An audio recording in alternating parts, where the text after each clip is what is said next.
In this theory, there also might be learner helplessness. This is where players believe over time they have no control over the events and there will be an unavoidable failure.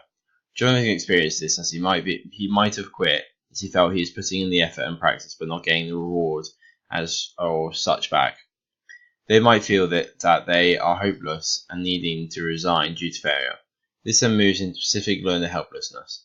This is where a person attributes difficulties to internal unstable factors, and it was their fault. This is the perceived lack of control. After this, it moves into global. This is the opposite to specific.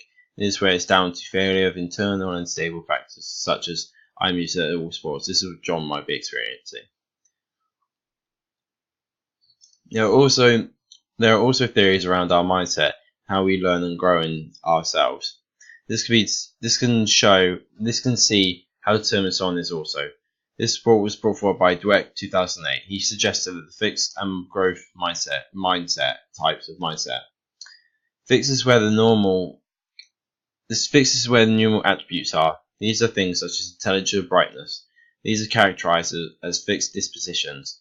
The people who poses this type of mindset focus on investigating, documenting their intelligence or talent rather than learning from mistakes and developing it. They believe that no effort is needed to have success. They only think talent creates this success. John seems to have this type of mindset. He doesn't see that he isn't putting in enough effort and thinks he isn't talented due to this. Yes, he thinks his talent alone creates success. The growth mindset then believes that their basic abilities are able to be worked upon through hard work and dedication. These people are resilient to failure and learn from this. They are motivated to reach their goals through hard work and effort. This is essential for success. This type of view creates the individual's love for learning and motivation to reach their great accomplishments. During the learning stages, a fixed mindset individual will prefer to show their strongest skills and will want to show off in front of everyone to prove they are the best. Overall, this isn't as good as a growth mindset. The growth mindset would work on their weaker skills to improve their overall performance. The fixed mindset also believes that learning comes naturally. They have a very laid-back approach to learning and thinks that success comes from being naturally good at something. This is what John might experience. He believes that he should naturally be good at swimming, whilst growth mindset suggests that putting large amounts of hard work and effort into something such as training brings out success. When faced with setbacks, the growth mindset learns from this and takes this into consideration. This is what John should have done when he felt like dropping out instead of quitting the swimming. He should learn that he can overcome being average with hard work and effort. The fixed mindset sees the mistakes as though they should be concealed and blame external factors and act as though it wasn't their fault. Grant and Dweck 2003 suggested that a fixed mindset on an individual they are more likely not to recover from an initial bad grade or a poor grade. This can be seen with John. He has an average grade that doesn't recover well from this initial grade. They also suggest that a growth mindset will successfully recover from this grade. We then move into the motivational climate. There's two parts of it, either the mastery climate or the performance climate. The mastery climate is focused on mastery orientation. This is mostly focused on supporting effort, cooperation of the team. The mastery climate emphasizes the individual or team development and learning of the tasks. This climate will also focus on encouraging and challenging goals, which can motivate the individual to achieve. It allows the individual to self-monitor their performance. The other side is the performance climate. This climate is mostly about encouraging the ego orientation. This is where the individual is worried about being better than others, and they are motivated to achieve this. They want to be the best rather than the others. They blame their failures to luck and the other external factors. The individual will compare their performance to others rather than themselves and their effort.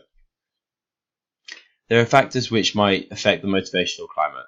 The leader's behavior is one of them. This might be from a coach, teacher, or parent. These might influence the type of behavior displayed and how the individual might be motivated. They can either influence the individual to be motivated to become the best and see others within their team as a challenge and comply themselves to them, or they can influence them by encouraging more challenging goals for themselves. Another factor which might affect is the environment.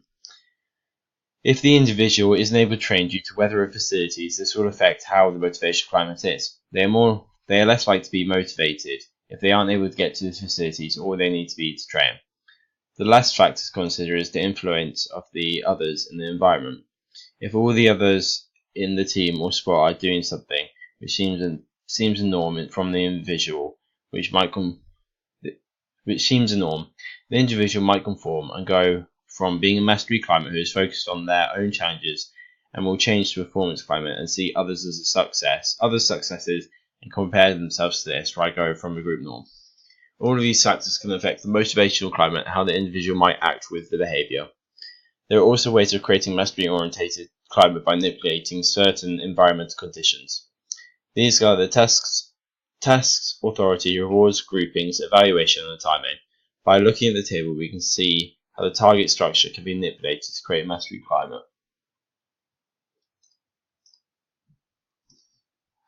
The last theory is the achievement goal theory. This suggests that there are two types of goal orientation. This was brought forward by Durer and Hall 2001.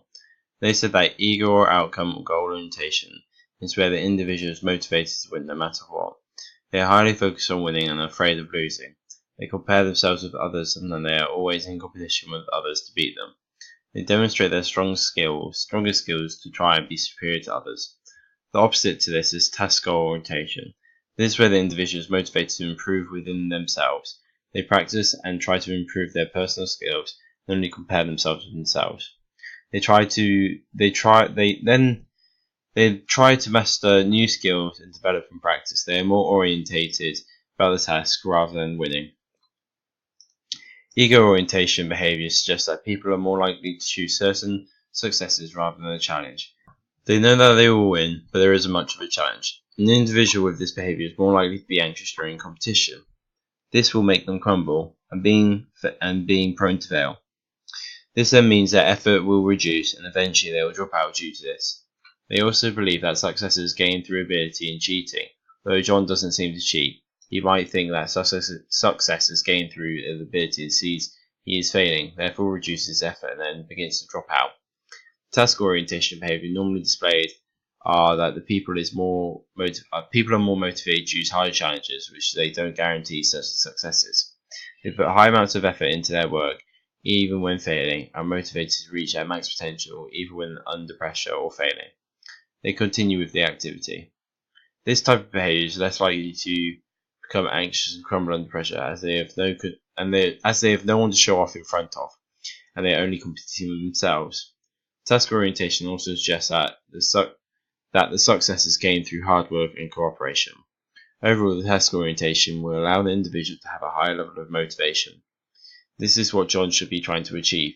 He needs to be more motivated, and even when failing, he will continue. Task orientation also allows the individual to achieve a higher level of performance due to constant high levels of effort. Hardy, Jones, and Gold in 1966 suggested that both high task and ego orientation is necessary for elite performance. Duda also suggested this. There are ways which have influenced which type of behavior an individual has. Some of these can be through childhood experiences and significant others within the family or friends and leaders. These can influence the individual by the individual learning from experience. There are other factors such as cultural differences, social environment, and attributions. There are physiological factors why people might exercise. These include reasons why people exercise and reasons why people don't. Determinants of exercise and behavior change models. The reasons for exercising consist of a competition for the people who seek the challenge. The exercise also can boost the ego and confidence of an individual. This keeps the individual healthy and also mentally healthy. This is why John should continue his exercise. He will lose weight and stay healthy and gain enjoyment and make friends out of this. This will also improve his fitness, such as cardiovascular fitness and muscle strength, which will avoid his health problems which John is vulnerable to. There are also many reasons for not exercising. This includes the actual effort and commitment of the challenge. John might be finding it too difficult and cannot find his motivation to continue with the swimming, and therefore gives up. There are also factors to not exercise, such as low ability, injury, and illness. There are many reasons for not continuing or not exercising at all. There are certain types in here though. There are 3 types of factors which are determinants of exercise and adherence. By looking at the graph we can see which one is which. We can see that these reasons for not and to exercise are split into 3 separate factors. These include personal factors. These are down to demographic, cognitive and behaviours. This is the individual itself and their lifestyle and behaviour. The environmental factors depend on how far the facilities are and the weather there are. Friends and family around the event and who support the individual taking part. John has a lot of this in his family, as his family is encouraging him massively. The last factor to consider is the activity-related factors. This is the group versus individual activities, whether the individual enjoys being part of a team or being separate. The ability of the individual and what the event is and the expense of them, how long and committed they might have to be. The trans theoretical model then describes how the behaviour changes during the different stages of exercise and getting into the routine of constant exercise. The model explains the behaviour at the start of the exercise and then the development and change of it through to the end. It begins with the first stage. This is pre-contemplation stage. In this stage, the performer isn't ready and is unlikely to engage with what they are motivated to achieve. The individual hasn't to be hugely encouraged to think about the sport and the positives and negatives of sport.